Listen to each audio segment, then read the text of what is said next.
Bismillahirrahmanirrahim. Assalamualaikum warahmatullahi wabarakatuh.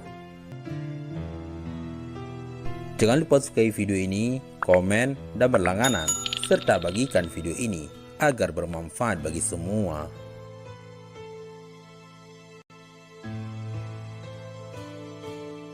Jadikan Al-Quran sebagai bacaan utamamu, dan jadikan Al-Quran serta hadis pedoman hidupmu pula. Ketika para sahabat sedang bersama Rasulullah SAW di kediaman seorang sahabat Ansar, tiba-tiba terdengar panggilan seseorang dari luar rumah. "Wahai penghuni rumah, bolehkah aku masuk? Sebab kalian akan memerlukanku." Rasulullah SAW bersabda, "Tahukah kalian siapa yang memanggil?" Kami menjawab, "Allah dan Rasulnya yang lebih tahu." Beliau melanjutkan, "Itu iblis, laknat Allah bersamanya." Umar bin Khattab berkata, "Izinkan aku membunuhnya, wahai Rasulullah." Nabi menahannya. "Sabar wahai Umar, bukankah kamu tahu bahwa Allah memberinya kesempatan hingga hari kiamat? Lebih baik bukakan pintu untuknya. Sebab ia telah diperintahkan untuk ini. Fahamilah apa yang hendak ia katakan dan dengarkan dengan baik." Ibnu Abbas radhiyallahu an berkata, pintu lalu dibuka. Ternyata dia seperti orang tua yang cacat satu matanya. Di janggutnya terdapat 7 helai rambut seperti rambut kuda.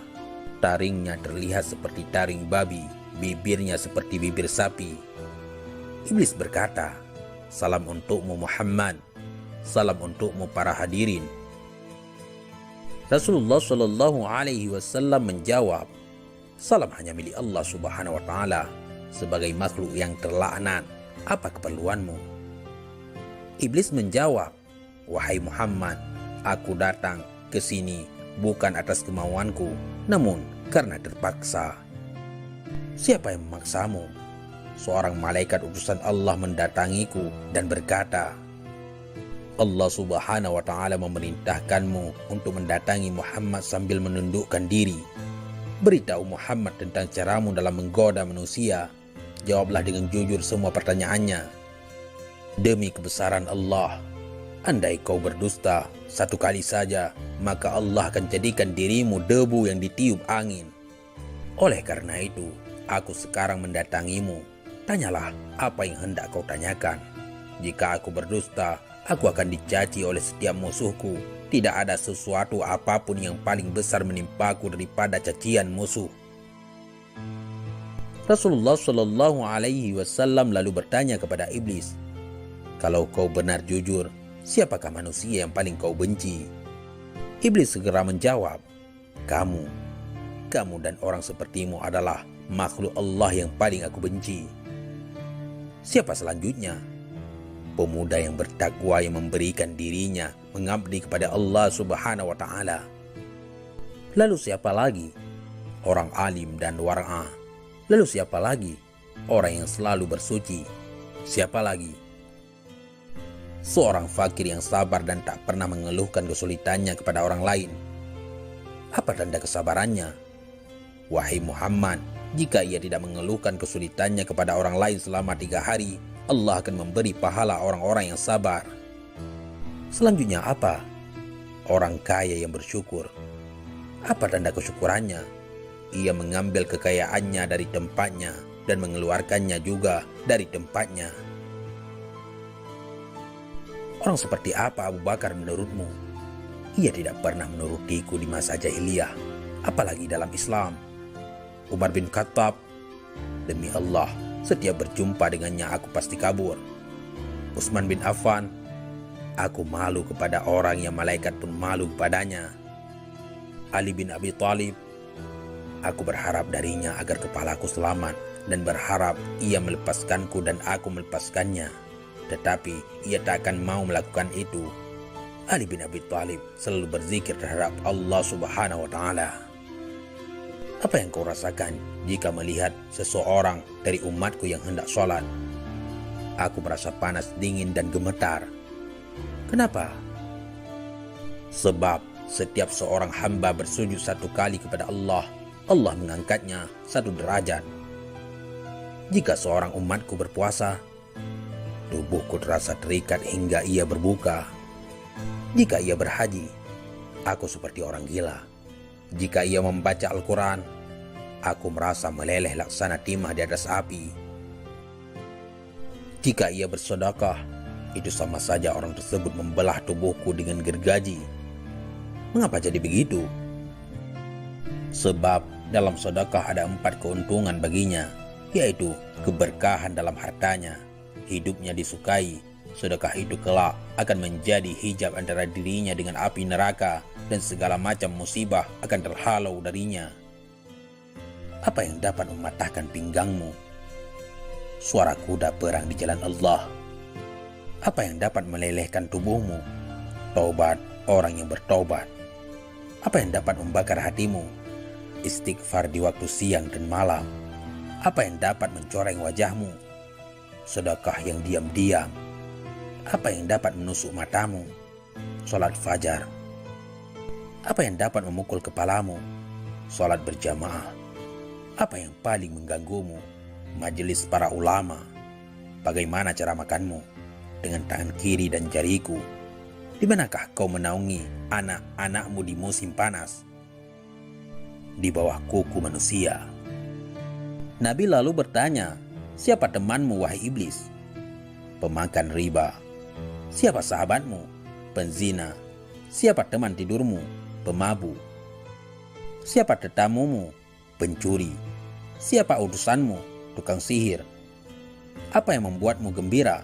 Bersumpah dengan cerai. Siapa kekasihmu? Orang yang meninggalkan sholat Jumat. Siapa manusia yang paling membahagiakanmu? Orang yang meninggalkan sholatnya dengan sengaja. Iblis tidak berdaya di hadapan orang yang ikhlas.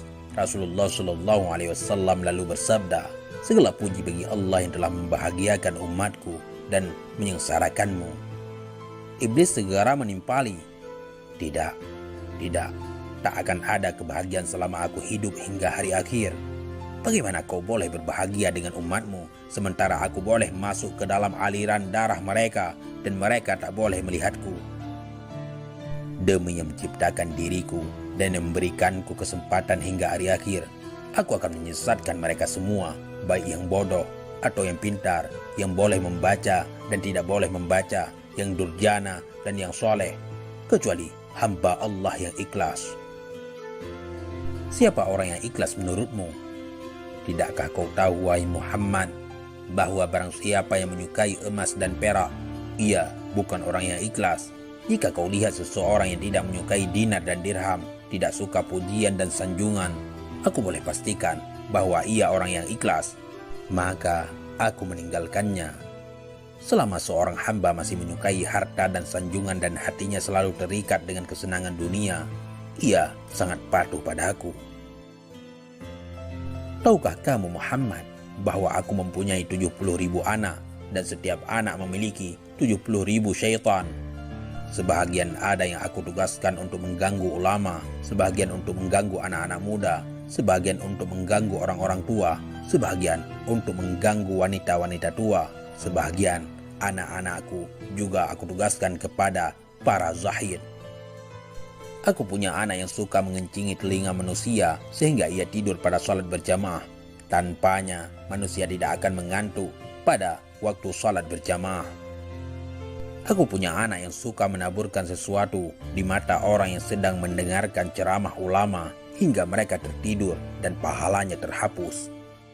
Aku punya anak yang senang berada di lidah manusia. Jika seseorang melakukan kebajikan lalu ia kabarkan kepada manusia, maka 99% pahalanya akan terhapus. Pada setiap seorang wanita yang berjalan, anakku dan syaitan duduk di pinggul dan pahanya, lalu menghiasinya agar setiap orang memandanginya. Syaitan juga berkata, keluarkan tanganmu. Lalu ia mengeluarkan tangannya, lalu syaitan pun menghiasi kukunya. Mereka anak-anakku selalu menyusup dan berubah dari satu tempat ke tempat lainnya, dari satu pintu ke pintu yang lainnya untuk menggoda manusia hingga mereka terhempas dari keikhlasan mereka. Akhirnya mereka menyembah Allah tanpa ikhlas, namun mereka tidak merasa. Tahukah kamu Muhammad bahwa ada rahib yang telah beribadat kepada Allah selama 70 tahun Setiap orang sakit yang didoakan olehnya sembuh seketika. Aku terus menggodanya hingga ia berzina, membunuh, dan kufur. Tahukah kau Muhammad, dusta berasal dari diriku. Akulah makhluk yang pertama berdusta. Pendusta adalah sahabatku. Barang siapa bersumpah dengan berdusta, ia kekasihku. Tahukah kau Muhammad, aku bersumpah kepada Adam dan Hawa dengan nama Allah bahwa aku benar-benar menasihatinya. Sumpah dusta adalah kegemaranku. Ghibah dan namimah atau adu domba adalah kesenanganku. Kesaksian palsu kegembiraanku. Orang yang bersumpah untuk menceraikan istrinya, ia berada di pinggir dosa, walau hanya sekali dan walaupun ia benar. Sebab barang siapa yang membiasakan dengan kata-kata cerai, istrinya menjadi haram baginya. Kemudian ia akan beranak cucu hingga hari kiamat. Jadi semua anak-anak zina dan ia masuk neraka hanya karena satu kalimat, yaitu cerai. Wahai Muhammad, umatmu ada yang suka lalai semasa sholat.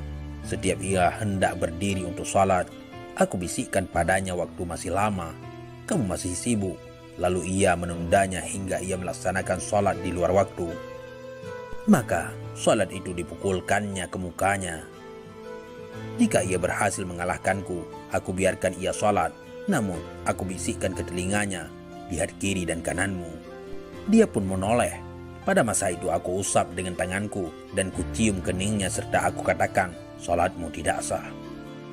Bukankah kamu tahu Muhammad, orang yang banyak menoleh dalam sholatnya akan dipukul? Jika ia sholat sendirian, aku suruh ia bergegas. Ia pun sholat seperti ayam yang mematuk beras. Jika ia berhasil mengalahkanku dan ia sholat berjamaah, aku ikat lehernya dengan tali hingga ia mengangkat kepalanya sebelum imam atau meletakkannya sebelum imam. Kamu tahu bahwa melakukan itu batal sholatnya dan wajahnya akan dirubah menjadi wajah keledai. Jika ia berhasil mengalahkanku, aku tiup hidungnya hingga ia menguap dalam sholat.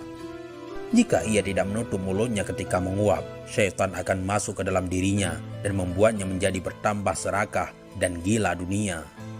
Dan dia pun semakin taat kepadaku. Kebahagiaan apa untukmu? Sedang aku memerintahkan orang miskin agar meninggalkan sholat. Aku katakan padanya, kamu tidak wajib sholat. Sholat hanya wajib untuk orang yang berkemampuan dan sehat. Orang sakit dan miskin tidak. Jika kehidupanmu telah berubah, baru kau salat. Ia pun mati dalam kekafiran. Jika ia mati sambil meninggalkan salat, maka Allah akan menemuinya dalam kemurkaan. Wahai Muhammad, jika aku berdusta, Allah akan menjadikanku debu. Wahai Muhammad, apakah kau akan bergembira dengan umatmu, padahal aku mengeluarkan 1/6 mereka dari Islam? Berapa yang kau pinta dari Tuhanmu? 10 macam. Apa saja? Aku minta agar Allah membiarkanku berbagi dalam harta dan anak manusia. Allah mengizinkan. Allah berfirman, berbagilah dengan manusia dalam harta dan anak, dan janjikanlah mereka. Tidaklah janji syaitan kecuali tipuan. Harta yang tidak dizakatkan, aku makan darinya. Aku juga makan dari makanan haram dan yang dicampur dengan riba. Aku juga makan dari makanan yang tidak dibacakan nama Allah. Aku minta agar Allah membiarkanku ikut bersama dengan orang yang berhubungan dengan istrinya tanpa berlindung dengan Allah. Maka syaitan ikut bersamanya dan anak yang dilahirkan akan sangat patuh kepada syaitan. Aku minta agar boleh ikut bersama dengan orang yang menaiki kendaraan bukan untuk tujuan yang halal. Aku minta agar Allah menjadikan bilik mandi sebagai rumahku. Aku minta agar Allah menjadikan pasar sebagai masjidku. Aku minta agar Allah menjadikan syair sebagai Qur'anku. Aku minta agar Allah menjadikan pemabuk sebagai teman tidurku. Aku minta agar Allah memberikanku saudara. Maka ia jadikan orang yang membelanjakan hartanya untuk maksiat sebagai saudaraku. Allah berfirman, orang-orang boros adalah saudara-saudara syaitan. Wahai Muhammad, aku minta agar Allah membuatku boleh melihat manusia sementara mereka tidak boleh melihatku. Dan aku minta agar Allah memberiku kemampuan untuk mengalir dalam aliran darah manusia. Allah menjawab, silakan. Aku bangga dengan hal itu hingga hari kiamat. Sebagian besar manusia bersamaku di hari kiamat. Iblis berkata lagi, "Wahai Muhammad, aku tak boleh menyesatkan orang sedikit pun. Aku hanya boleh membisikkan dan menggoda. Jika aku boleh menyesatkan, tak akan tersisa seorang pun. Sebagaimana dirimu, kamu tidak boleh memberi hidayah sedikit pun. Engkau hanya rasul yang menyampaikan amanah. Jika kau boleh memberi hidayah, tak akan ada seorang kafir pun di muka bumi ini. Kau hanya boleh menjadi penyebab untuk orang yang telah ditentukan sengsara. Orang yang bahagia adalah orang yang telah ditulis bahagia sejak di perut ibunya. Dan orang yang sengsara adalah orang yang telah ditulis sengsara semenjak dalam kandungan ibunya." Rasulullah Shallallahu Alaihi Wasallam lalu membaca ayat, "Mereka akan terus berselisih kecuali orang yang dirahmati oleh Allah Subhanahu Wa Taala." Kemudian Rasulullah juga membaca, "Sesungguhnya ketentuan Allah pasti berlaku." Iblis lalu berkata, "Wahai Rasul Allah, takdir telah ditentukan dan pena takdir telah kering. Maha suci Allah yang menjadikanmu pemimpin para nabi dan rasul, pemimpin penduduk surga, dan yang telah menjadikan aku pemimpin makhluk-makhluk celaka dan pemimpin penduduk neraka. Aku si celaka yang terusir. Ini akhir yang ingin aku sampaikan kepadamu, dan aku tak berbohong." Na'udzubillah. Jangan sampai kita menjadi orang yang tersesat dan juga menjadi teman syaitan. Neraka itu panas. Panasnya melebihi panasnya di dunia, bahkan beribu-ribu kali lipat. Wallahu a'lam bissawab. Mudah-mudahan ini semua bermanfaat. Assalamualaikum warahmatullahi wabarakatuh.